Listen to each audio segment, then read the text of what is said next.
Olá, sejam muito bem-vindos ao Juris 360 Lab. É ótimo ter a companhia de vocês aqui com a gente para mais essa análise focada em julgados. Relevantes. Olha, para garantir aquela segurança e, claro, a atualidade do conteúdo, hoje a gente vai mergulhar nos temas de recursos representativos de controvérsia do STJ, os famosos RRCs, e o critério aqui é bem específico, tá? Só teses com trânsito em julgado confirmado até 19 de março de 2025. E esses dados foram todos consolidados agora, em 30 de junho de 2025, bem recente mesmo. Bom, vamos começar com o direito processual civil. Neste primeiro bloco, a nossa missão é desvendar as 5 primeiras teses que a gente selecionou. Os temas 698, 697, 696, 693 e, por fim, os 690. Preparados? Preparadíssima. Vamos lá. Então tá, começando pelo 698. Esse tema ele toca numa questão bem conhecida, né?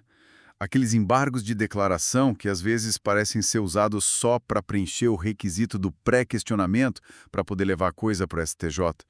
A súmula 98 do próprio STJ até diz que, em princípio, embargos com fim de pré-questionamento não são protelatórios. Mas assim, onde está o limite? Quando é que eles viram abuso e justificam aquela multa? Exato. A súmula 98 dá uma direção, mas não é um cheque em branco, né? O tema 698 veio justamente para delimitar isso melhor.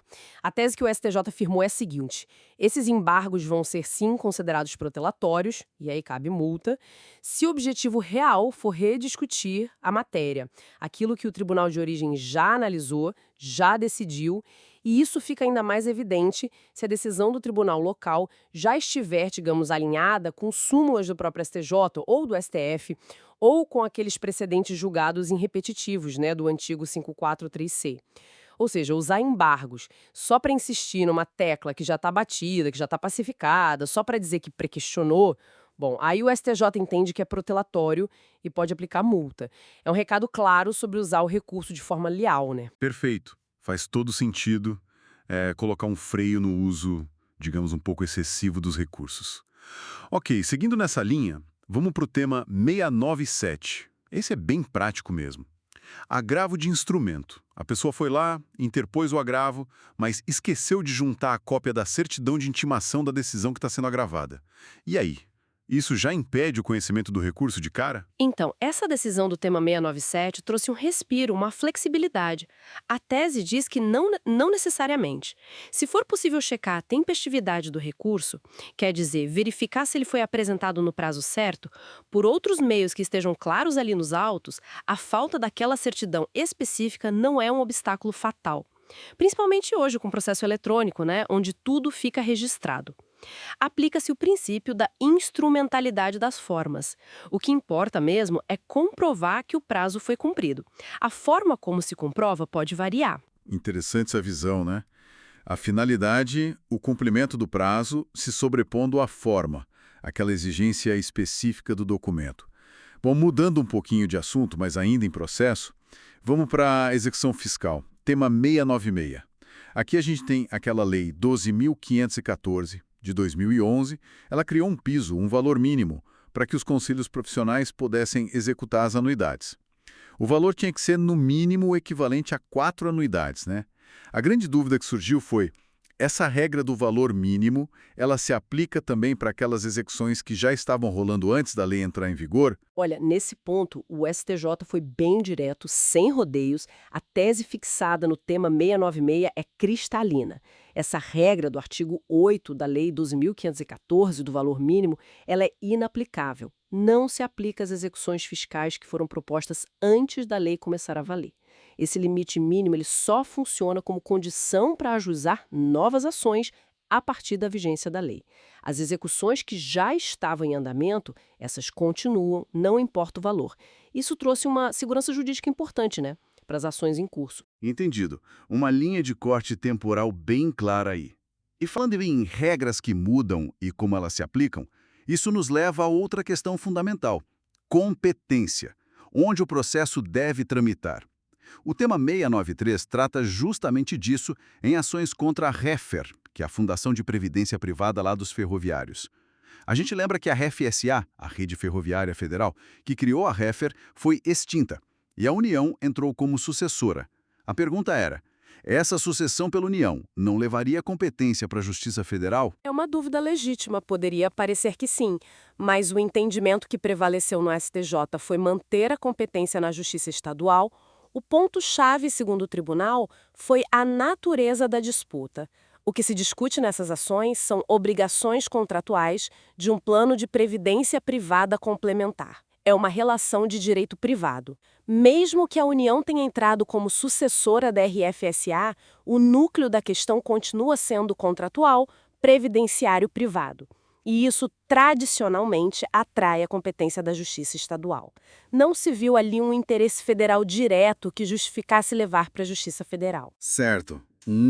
Esclarecimento importante para quem lida com essas ações da REFER. E para a gente fechar este bloco, vamos ao tema 690. A situação aqui é a seguinte. O STF foi lá e declarou inconstitucional uma parte da Lei 9.718/98. Essa parte específica alterava a base de cálculo do PIS e da COFINS.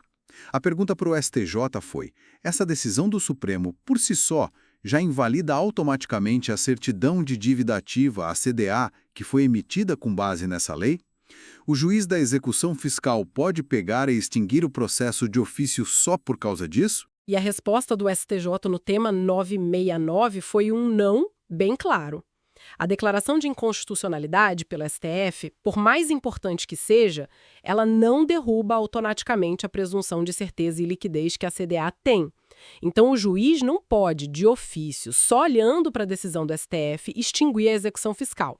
O que geralmente precisa acontecer é um ajuste nos cálculos, ou seja, recalcular o valor devido tirando a parte que foi declarada inconstitucional.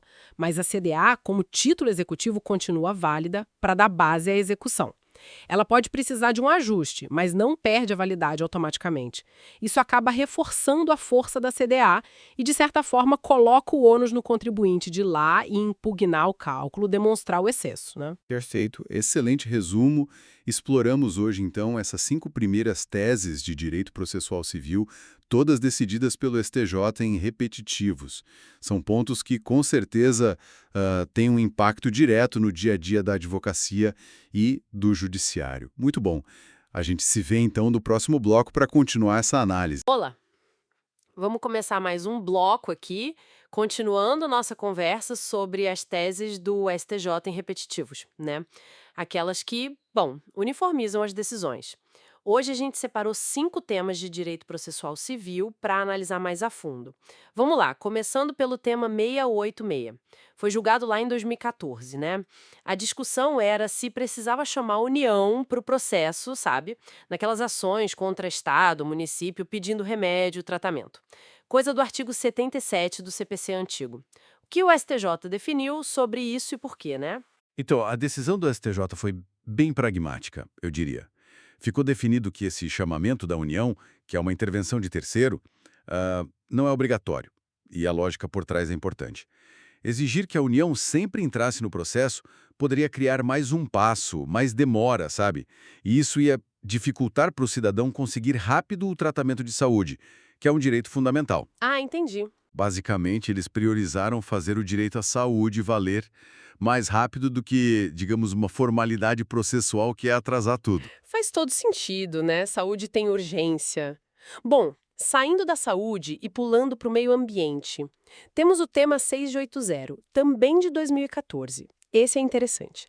A questão era bem prática. Pescadores artesanais, sabe, foram atingidos por um dano ambiental lá no Rio Sergipe. Como é que eles podiam provar que eram pescadores mesmo para poder pedir indenização? Uma questão de prova, né? Exato. É um desafio comum, né? Para quem trabalha informalmente ou tem menos documento guardado. Aí o STJ estabeleceu o seguinte: considerou como provas boas, idôneas, o registro de pescador profissional, aquele da categoria artesanal, e também a habilitação para o seguro-desemprego do pescador, sabe? Aquele do período de defeso. Ah, o seguro-defeso. Isso.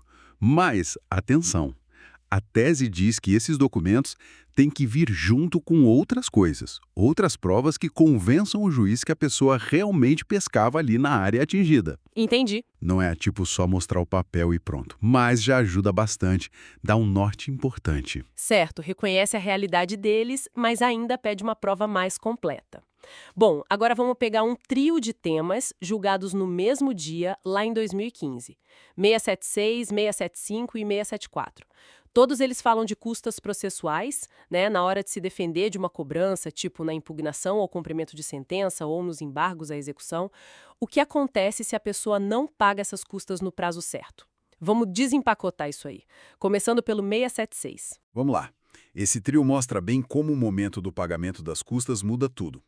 O tema 676 é sobre a situação em que as custas são pagas, mas com atraso, fora do prazo de 30 dias, mas, e aqui está o pulo do gato, antes do juiz mandar cancelar a distribuição. Ah, pagou tarde, mas antes da canetada do juiz. Exatamente. Nesse caso, o STJ foi mais, digamos, flexível.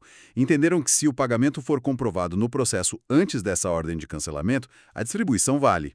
É meio que um pragmatismo, né? Para aproveitar o ato, já que o problema inicial, a falta de pagamento no prazo, foi corrigido. Entendi. Então, no 676, correr para pagar mesmo atrasado, salvo o processo. E nos outros dois, o 675 e o 674, que tratam justamente da falta de pagamento nesses 30 dias, sem esse pagamento depois. A regra muda. Muda completamente. E fica bem mais rigorosa. Para os temas 675, que é da impugnação, e o 674, dos embargos à execução, a tese é a mesma. Não pagou as custas nos 30 dias, a consequência é o cancelamento da distribuição. Ponto final. Direto assim. Sim, e o ponto crucial que chama muita atenção na prática é que esse cancelamento acontece sem precisar intimar a parte antes para ela regularizar. Nossa, isso é bem direto mesmo. Quer dizer que se o advogado perdeu o prazo dos 30 dias para pagar as custas, a defesa do cliente simplesmente é descartada, sem um aviso, uma chance para corrigir. Exatamente isso. O STJ aplicou a regra processual de forma bem estrita. Na época era o artigo 257 do CPC de 73, hoje tem correspondência no 290 do CPC atual. O entendimento foi que pagar as custas é um requisito para que o processo ande validamente. E o prazo da lei tem que ser cumprido. Se não cumprir, cancela automaticamente. Não precisa o juiz despachar antes, dando outra chance. Uau! Isso reforça muito a importância do advogado ter um controle super rigoroso de prazo e de pagamento, né? Fica claro o contraste. No 676, pagar antes da ordem do juiz salva. Nos outros dois, 674 e 675, não pagar no prazo é fatal e automático. Fica muito claro o peso de pagar as custas no tempo certo para essas defesas. Uma diferença enorme entre pagar atrasado, mas antes da decisão, e simplesmente não pagar no prazo. Analisando esses 5 temas, a gente vê o STJ tentando achar um equilíbrio, né, entre direitos fundamentais, a realidade prática e a aplicação das regras do processo.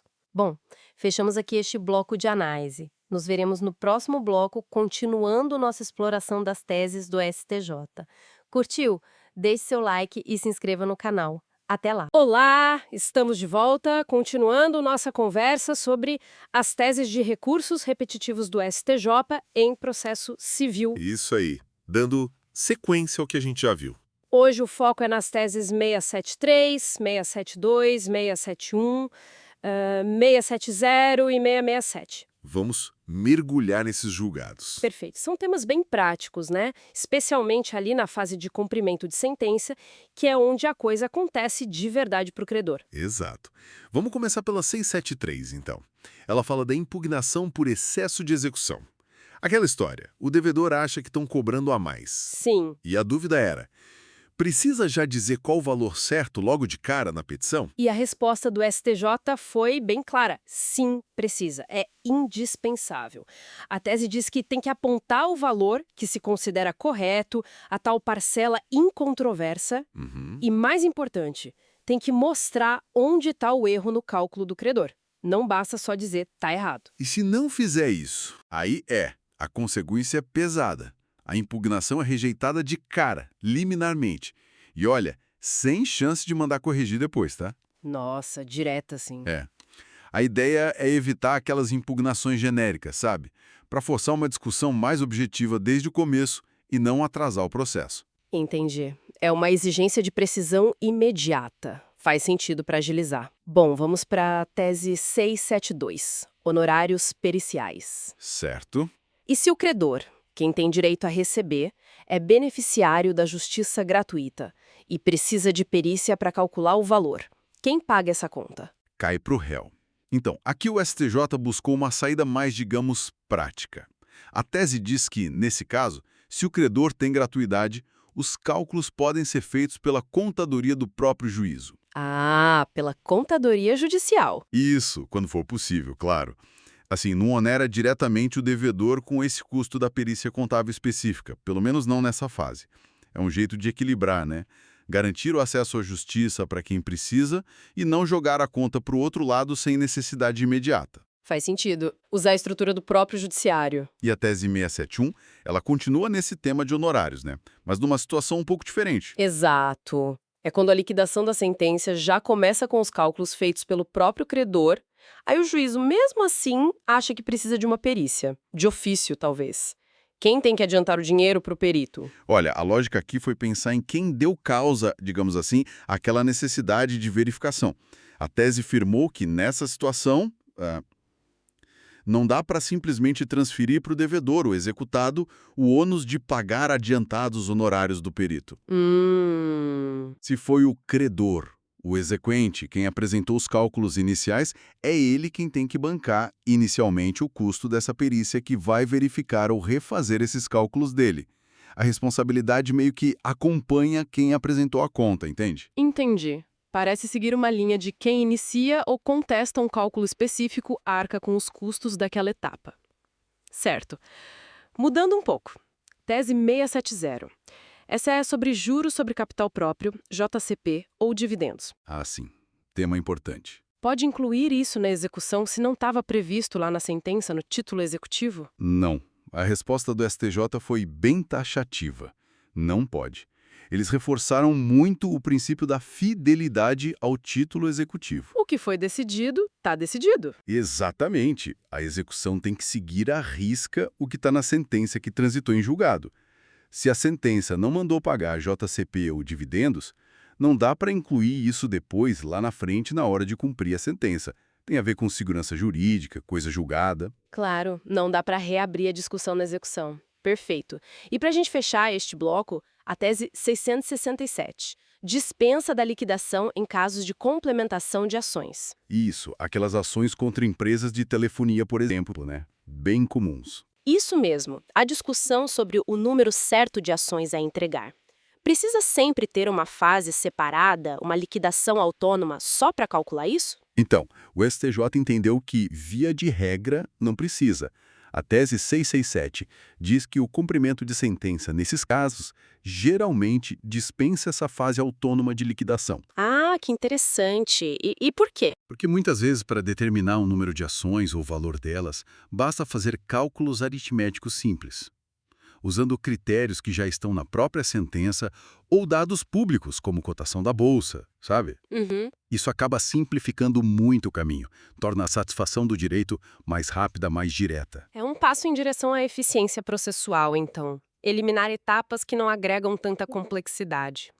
Olha, pensando nessas teses juntas, a gente vê uma coisa interessante, né? O que você diz? De um lado, uma exigência de rigor, de precisão, respeito total ao que foi julgado, como na 673 do excesso e na 670 dos JCP. Sim, a formalidade, a segurança. E do outro, uma busca por pragmatismo, por eficiência, como na 672 da gratuidade e na 667 da dispensa da liquidação. Pois é. É uma tensão constante no processo, né? Fica essa reflexão, né? Até onde a busca pela eficiência pode, talvez em alguns casos, entrar em conflito com a necessidade de garantir a apuração mais completa e justa possível dos direitos. É uma excelente questão. É o desafio diário do judiciário, balancear rapidez, custo e a justiça do caso concreto. Bom, com isso fechamos a análise dessas 5 teses selecionadas para hoje. Foi uma boa discussão. Nos veremos no próximo bloco. Curtiu?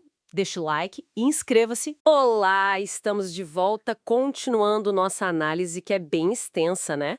Das teses de recursos repetitivos do STJ em direito processual civil. Como falamos, o material é vasto, então vamos seguir com mais um bloco. Isso aí, vamos lá. Hoje, a gente vai detalhar mais 5 teses importantes aqui. São as de números 660, 657, 651, 649 e 648. Temas variados, né? Desde previdenciário até a execução fiscal.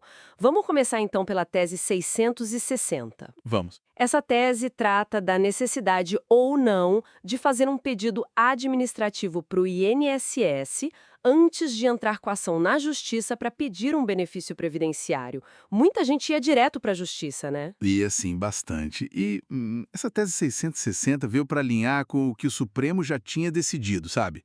Lá no RE 631240. A regra geral ficou sendo sim, precisa do requerimento administrativo prévio. Ah, então tem que pedir para o INSS primeiro? Exato. Se não fizer isso, o processo judicial pode ser extinto por falta de interesse de agir. A ideia é, assim, dar a chance para o INSS analisar primeiro, né? Claro que tem umas regras de transição para ações mais antigas, até 2014, mas para hoje em dia o caminho é esse. Primeiro o INSS. Entendi. É uma forma de organizar o fluxo, digamos assim. Bom, pulando para a tese 657. Essa envolve aqueles contratos antigos de telefone, de participação financeira. Ah, sim. Clássico. A dúvida era sobre a legitimidade do cessionário, quer dizer, a pessoa que recebeu esse contrato de outra. Ela pode sair processando a companhia para pedir mais ações? Então, não é bem automático.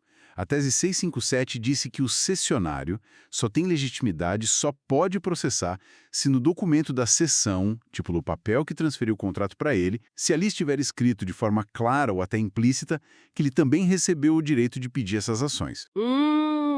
Tem que olhar o contrato de cessão, então. Justamente. Precisa ver o que foi combinado na hora da transferência. Não é um direito que vem junto com o contrato por si só, entende? Tem que analisar caso a caso. Certo, faz sentido. Clareza é tudo. Bom, seguindo. Tese 651.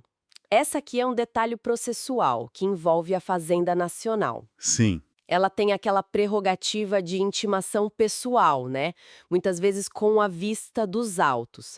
A questão era, essa vista já conta como intimação para prazo de recurso, tipo agravo de instrumento, ou precisa da certidão formal? Olha, o STJ aqui foi bem prático. A tese 651 firmou que a certidão de que a Fazenda teve vista pessoal dos autos já é suficiente. Ela comprova que o recurso foi interposto no prazo, a tal da tempestividade. Não precisa da certidão de intimação formal. Ah, que interessante! Simplificou, então. Exato. É o princípio da instrumentalidade das formas em ação. Se o objetivo, que é dar ciência da decisão, foi cumprido com a vista, não precisa de mais um papel. Agiliza, né? Com certeza. Bom, vamos para a tese 649. Essa também é sobre quem pode recorrer, legitimidade recursal. Certo. O cenário é a execução fiscal. A dívida está sendo cobrada da empresa, mas aí o juiz redireciona a cobrança para o sócio. A empresa pode recorrer para defender o sócio? Não. A resposta da tese 649 foi direta. A pessoa jurídica, a empresa, não tem legitimidade para recorrer no interesse do sócio. Ah, não pode. Não pode. São coisas separadas. A decisão de redirecionar afeta o patrimônio do sócio, não o da empresa naquele momento.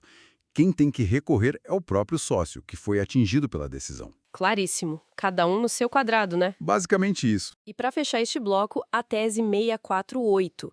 Essa trata da ação cautelar de exibição de documentos, especificamente documentos bancários. Sabe quando a pessoa quer ver extratos, contratos, antes de entrar com uma ação principal? Tinha dúvida se cabia essa ação cautelar preparatória e quais seriam as condições. Cabível ela é. A tese 648 confirmou isso, mas estabeleceu requisitos bem claros para ter o chamado interesse de agir. Precisa demonstrar 3 coisas.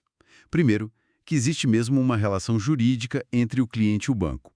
Segundo, que houve um pedido administrativo para o banco entregar os documentos e ele não atendeu num prazo razoável. Pedido administrativo de novo. Sim. E terceiro, um ponto importante. comprovar que pagou o custo desse serviço, a taxa para obter os documentos, se isso estiver previsto no contrato ou em norma do Banco Central. Ah, tem que pagar a taxa antes? Se for exigível, sim, para mostrar que fez tudo certinho antes de ir para a justiça. Isso evita pedido só para tumultuar, sabe? Garante que a pessoa realmente tentou pela via normal e pagou o que devia. Entendi. Define bem as regras do jogo para essa medida. Ótimo! Bom, com isso fechamos a análise dessas 5 teses repetitivas do STJ. Foi bastante informação de novo, mas super relevante para o dia a dia do direito processual civil. Com certeza. E é interessante notar, né? Quantas teses são sobre requisitos processuais, sobre como fazer o pedido, quem pode recorrer. Fica a pergunta se a nossa legislação às vezes não deixa margem para muita dúvida, precisando sempre do STJ para firmar o entendimento, né? Um ponto para a gente pensar. Excelente reflexão para finalizar, com certeza dá pano para manga. Nos veremos então no próximo bloco para continuar essa análise. Se você curtiu essa discussão, não esquece de deixar o like e se inscrever no canal para acompanhar os próximos. Até lá! Bem-vindas e bem-vindos ao Júris 360 Lab. Chegamos ao nosso último bloco sobre as teses de recursos repetitivos do STJ em direito processual civil. Hoje a gente fecha essa análise com as últimas 5 teses que selecionamos, tá? São as de número 641, 636, 633, 629 e, por fim, a 628. São temas bem práticos, né? Que a gente vê bastante no dia a dia. Com certeza. Muita coisa que impacta diretamente a rotina forense. E lembrando, nossa fonte é aquela compilação super organizada dessas decisões importantes do STJ. Aliás, fica aqui um agradecimento muito especial ao Dr. Paulo Luiz. Ele fez esse trabalho incrível de separar tudo por disciplina, o que ajudou demais a gente aqui. Verdade, facilitou bastante a análise. Então vamos lá. Pronta para começar? Vamos direto para a tese 641. Ação monitória e nota promissória prescrita, qual que é o prazo afinal? Olha, aqui o STJ buscou dar uma definição clara, né? O prazo fixado foi o quinquenal, 5 anos, e para isso é o Código Civil mesmo. Ao 206, parágrafo 5º I, né? Exatamente, artigo 206, parágrafo 5º, inciso I. Traz uma segurança jurídica importante, né? Tanto para o credor quanto para o devedor. Faz sentido, um prazo definido ajuda a evitar discussões. Bom, mudando um pouco o foco, vamos para a execução fiscal. Tese 636. Certo. Sabe aquela regra de arquivar a execução fiscal abaixo de R$ 10.000, que está na Lei 10.522? Sei. Artigo 20. Isso. A dúvida é, isso vale também quando a execução é de uma autarquia federal? Tipo INSS, por exemplo? Então, o STJ diz que não. Essa regra do arquivamento ela é bem específica. É para débitos da União, aqueles cobrados pela PGFN, a Procuradoria-Geral da Fazenda Nacional. Ah, entendi. Não se estende automaticamente para os créditos das autarquias, que são cobrados pela PGF, a Procuradoria-Geral Federal. São órgãos de naturezas de crédito diferentes, né? Regime jurídico distinto. Claro, faz toda a diferença quem está cobrando e o quê. E por falar em regras específicas, a tese 633 trata de desistência de ação para aderir a parcelamento tributário, aquele famoso da Lei 11.941. O refis da crise, né? Esse mesmo.